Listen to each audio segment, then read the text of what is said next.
Negara produsen kendalikan dunia perdagangan lalu kendalikan dunia keuangan. Itu persepsi old mind. Pasar modal dan pasar uang lah sebenarnya pengendali dunia keuangan. Dan ini persepsi new mind. Neraca perdagangan positif dianggap baik dan solusi bernegara oleh old mind. Faktanya selama menjabat malah impornya membesar. Lalu selalu negatif dagang dengan kakak tertua Tiongkok. Jujur, entah bagaimana kok sekarang kakak tertuanya negara komunis ya. Dan diterima luas lagi pemahaman bahwa tidak apa-apa bekerja sama dengan negara komunis. Yo wes, kita lanjut. Toh jabatan old mind ada batasnya. Kembali ke kalimat awal, negara produsen akan kendalikan dunia perdagangan dan dunia keuangan. Itu strategi Tiongkok. Di mana negara defisit alias yang Tiongkoknya surplus, pasti negara yang kalah tersebut akan dipaksa pakai yuan. Catat ya, ketika sebuah negara pakai mata uang negara lain untuk transaksi, artinya negara tersebut kalah ekonominya. Kita lihat strategi serangan ekonomi dari ilmu ekonomi.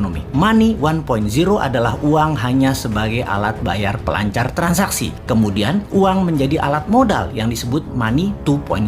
Kemudian uang menjadi alat kendali ekonomi disebut money 3.0. Salah satunya debt trap yang Tiongkok lakukan. Pintar, dari money 1.0 langsung ke 3.0 karena ya memang Tiongkok nggak punya Wall Street, tempatnya money 2.0. Kita lompat sebentar sebelum balik ke money 3.0 agar sambungannya paham. Sejarah Partai Komunis di Tiongkok, di mana orang-orang nasionalis kabur keluar Tiongkok ketika komunis berkuasa dengan tangan besi. Satu ke Taiwan, jadi negara yang dipayungi Amerika. Yang kedua ke Hong Kong, jadi city country di bawah Inggris. Keduanya, Taiwan dan Hong Kong ekonominya maju pesat sejak tahun 60-an hingga saat ini. Sejak tahun 1989, reformasi ekonomi di Tiongkok melawan hegemoni IMF mulai dijalankan secara gerilya, main dengan globalis dan main dengan double standard, yaitu renminbi yuan. Catat sekali lagi, nantinya kita new mind akan pakai strategi yang sama ini, kecuali kalian masih suka dengan old mind yang sekarang berkuasa. Apa yang Tiongkok lakukan setelah memutuskan melawan IMF, namun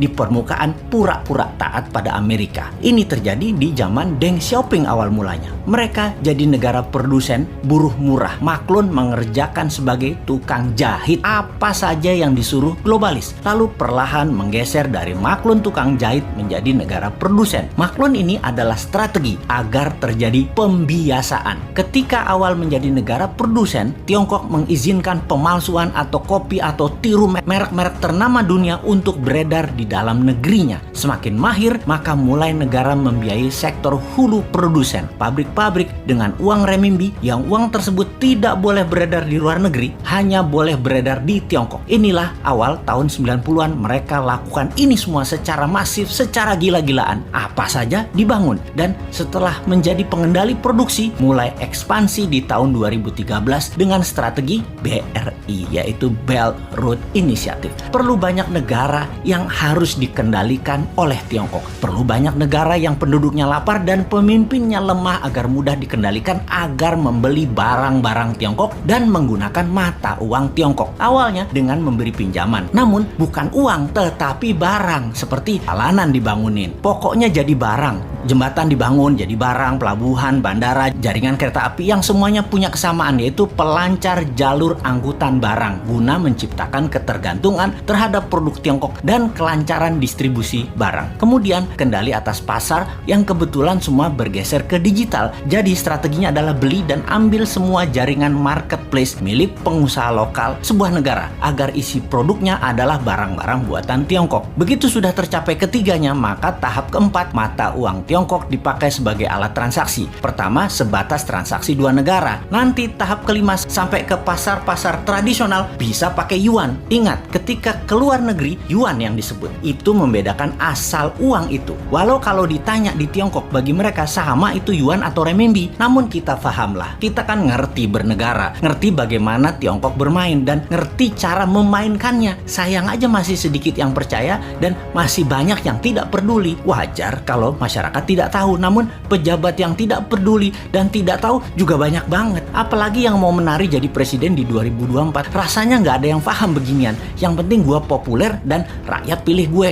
Lihat aja daftar 10 orang yang katanya calon presiden di lembaga survei. Kita review satu persatu. Paham nggak bernegara ala Tiongkok dan Amerika? Rasanya Kagak ya, New Mind beda. Kita paham dan strateginya bukan ikuti keduanya, namun punya strategi sendiri untuk main 3 kaki awalnya dan menyalip di tikungan di tahun 2030 menjadi 3 besar dunia dan di 2045 menjadi negara superpower. Kalau hanya naik 7% setahun dan faktanya 5% pertumbuhan ekonominya, mimpi jadikan Indonesia negara superpower. Buktinya sekarang aja pakai yuan dagangnya, harusnya pakai rupiah. Bos, itu artinya kalian old mind geblek bernegaranya.